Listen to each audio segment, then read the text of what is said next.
কোরআনে হাকিমে আল্লাহ সুবহানাহু ওয়া তাআলা বিভিন্ন জায়গায় তাঁর বিভিন্ন সৃষ্টির নামে শপথ করেছেন। কোথাও শপথ করেছেন তিনি তাঁর নিজের সত্তার। অতি গুরুত্বপূর্ণ কোনো বিষয় বান্দাকে বোঝাবার জন্য, বিষয়টি যে অত্যন্ত গুরুত্বপূর্ণ সেই কথাটি বান্দাকে জানাবার জন্য, বোঝাবার জন্য আল্লাহ সুবহানাহু ওয়া তাআলা এই শপথ করেছেন। গোটা কোরআনে কারীমের বিভিন্ন জায়গায় আল্লাহ সুবহানাহু ওয়া তাআলার ছড়িয়ে ছিটিয়ে থাকা সে সকল শপথগুলোকে আমরা দেখি। কোথাও তিনি একবার একটি বস্তুর নামে শপথ করেই কোনো কথা বলেছেন, কোথাও দুইবার শপথ করে বলেছেন, কোথাও তিনবার শপথ করে বলেছেন। কিন্তু কোরআনে কারীমের একটি জায়গায় আল্লাহ সুবহানাহু ওয়া তাআলা 7 বার একাধারে 7টি বস্তুর নামে শপথ করে তারপর তিনি গুরুত্বপূর্ণ একটি বিষয় বলেছেন।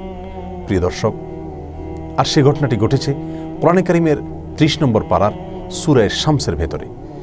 এই সূরার শুরুতেই আল্লাহ সুবহানাহু ওয়া তাআলা তাঁর সৃষ্টি জগতের অতি গুরুত্বপূর্ণ এবং সবচেয়ে বড় বৃহৎ 7টি সৃষ্টির নামে তিনি শপথ করে একটি কথা তিনি বলেছেন।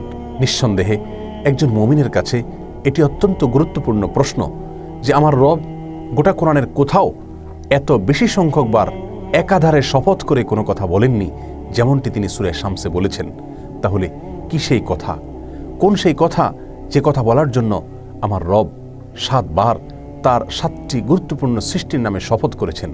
প্রিয় দর্শক, আজ আমরা সেই বিষয়টিকে জেনে নেওয়ার চেষ্টা করব।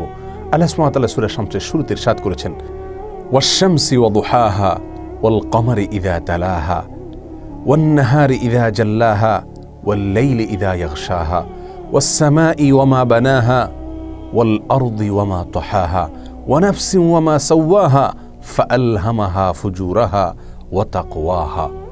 ওয়াশ-শামসি ওয়া দুহাহা অর্থাৎ শপথ সূর্যের এবং তার কিরণের, ওয়াল কমারি ইযা তালাহা এবং শপথ চন্দ্রের এবং সে চন্দ্র যখন সূর্যের পশ্চাতে তথা পেছনে পেছনে আসতে থাকে তার, ওয়ান নাহারি ইযা জাল্লাহা আর শপথ দিনের যখন তা প্রখরভাবে প্রকাশিত হয়, প্রকাশিত করে নিজেকে, ওয়াল লাইলি ইযা ইয়াগশাহা আর শপথ রাতের যখন তা আচ্ছাদিত করে দেয় দিনকে তথা সূর্যকে, ওয়াস সামাই ওয়া মা বানাহা এবং শপথ আকাশের, নবমণ্ডলের এবং যিনি তা সৃষ্টি করেছেন তার, ওয়াল আরদি ওয়া মা তাহাহা এবং শপথ ভূমণ্ডলের তথা জমিনের এবং যিনি তা বিস্তৃত করেছেন তার, ওয়া নাফসিন ওয়া মা সাওয়াহা আর শপথ মানুষের এবং যিনি তাকে সুবিন্যস্তভাবে সৃষ্টি করেছেন, ফাআলহামাহা ফুজুরাহা ওয়া তাকওয়াহা অতঃপর তাকে তিনি ভালো এবং মন্দ উভয় বিষয়ের জ্ঞান দান করেছেন। এই সবগুলো বস্তুর নামে আল্লাহ সুবহানাহু ওয়া তাআলা শপথ করে একটি গুরুত্বপূর্ণ বিষয় বলতে যাচ্ছেন। আল্লাহ সুবহানাহু ওয়া তাআলা এখানে শপথ করেছেন সূর্যের, শপথ করেছেন চন্দ্রের, শপথ করেছেন দিনের, শপথ করেছেন রাতের, শপথ করেছেন নবমণ্ডলের, শপথ করেছেন ভূমণ্ডলের এবং শপথ করেছেন সর্বশেষে মানুষের। প্রিয় দর্শক, আল্লাহর সৃষ্টি জগতের সবচাইতে গুরুত্বপূর্ণ এই 7টি বড় বড় এবং অতি গুরুত্বপূর্ণ সৃষ্টির নামে তিনি শপথ করে যে কথাটি বলতে চাইছেন তা হলো কদ আফলাহা মান যাক্কাহা ওয়া কদ খাবা মান দাসসাহা।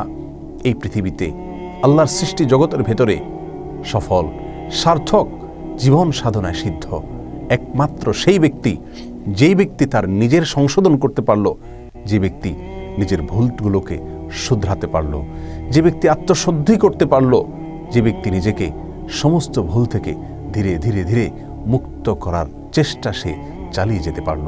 আল্লাহ সুবহানাহু ওয়া তাআলা বলছেন কদ আফলাহা মান যাক্কাহা, যে নিজেকে সংশোধন করতে পেরেছে, নিজেকে ভুল থেকে মুক্ত করতে পেরেছে, নিজেকে আত্মশুদ্ধি করতে পেরেছে, সে ব্যক্তি সফলকাম হয়ে গেল। ওয়া কদ খাবা মান দাসসাহা আর যে ব্যক্তি নিজেকে সংশোধন করতে পারল না, নিজের ভুল বিচ্যুতি ত্রুটি এবং সকল অপরাধকে সঙ্গে নিয়েই তার জীবনকে পার করে দিল এবং কোনোভাবেই নিজেকে সংশোধন করতে পারল না, এই ব্যক্তি ক্ষতিগ্রস্ত হয়ে গেল, এই ব্যক্তি লুজার হয়ে গেল। প্রিয় দর্শক, কথাটি আপাত দৃষ্টিতে খুবই ছোট, অথচ এই বিষয়টি আল্লাহ সুবহানাহু ওয়া তাআলার কাছে সবচেয়ে গুরুত্বপূর্ণ। আর সেজন্য এই বিষয়টি বলতে গিয়ে আল্লাহ সুবহানাহু ওয়া তাআলা 7 বার শপথ করেছেন, 7টি গুরুত্বপূর্ণ সৃষ্টির নামে শপথ করেছেন। বোঝা গেল একজন মুমিনের কাছে, একজন মুসলমানের কাছে, একজন কোরআনের অনুসারীর কাছে, আল্লাহ সুবহানাহু ওয়া তাআলার এক বান্দার কাছে নিজেকে সংশোধন করা, আত্মশুদ্ধি করা, নিজেকে শুধরানোর চাইতে গুরুত্বপূর্ণ কোনো ইস্যু তার জীবনে থাকতে পারে না। প্রিয় দর্শক, আমরা কজন মানুষ আছি যারা নিজেকে শোধরাবার জন্য দিন রাত আমরা চেষ্টা করে থাকি? আমরা কজন মানুষ আছি যারা নিজেদেরকে সংশোধন করা এটাকে আমাদের জীবনের সবচেয়ে বড় মিশন হিসাবে নিতে পেরেছি? প্রিয় দর্শক, আজ আমাদের কাছে সবচেয়ে ছোট ইস্যু এই বিষয়টি। আমরা আজ দুনিয়ার অনেক বিষয়কে গুরুত্বের সাথে দেখি, কিন্তু নিজেকে সংশোধন করা, আমার ভিতরে কি কি ভুল ত্রুটি রয়েছে, আমার ভিতরে এমন কি কি চরিত্র রয়েছে, এমন কি কি কর্মকাণ্ড আমি করে থাকি যেগুলোর ফলে আমি ধীরে ধীরে জাহান্নামের দিকে অগ্রসর হয়ে যাচ্ছি, সেই বিষয়গুলোকে সংশোধন করা, সেগুলোকে কারেকশন করা, এটা একজন মুমিনের কাছে সবচাইতে গুরুত্বপূর্ণ ইস্যু হওয়া উচিত। দিন শেষে, সপ্তাহ শেষে, মাস শেষে নিয়মিত বিরতিতে নিজের সংশোধন করার দিকে খেয়াল করা, নিজেকে সংশোধন করে তোলার, সংশোধিত করে তোলার চেষ্টা করা, এটা একজন মুমিনের কর্তব্য। আর সেটা যদি আমরা করতে না পারি, তাহলে পৃথিবীর মানুষের চোখে বা অনেক বিচারে আমি হয়তো সফল, সার্থক, সাকসেস মানুষ হিসাবে পৃথিবীর মানুষের কাছে আমি সম্মানিত হব, কিন্তু আল্লাহ সুবহানাহু ওয়া তাআলার চোখে, কোরআনের চোখে এবং অনন্ত অসীম কালের জীবনের বিবেচনায় আমি সফল এবং সার্থক হতে পারবো না। দুনিয়ার সকল সফলতা, সকল সার্থকতা যদি আমার পদচুম্বন করে, তবুও যদি না আমি নিজেকে সংশোধন করতে পারি।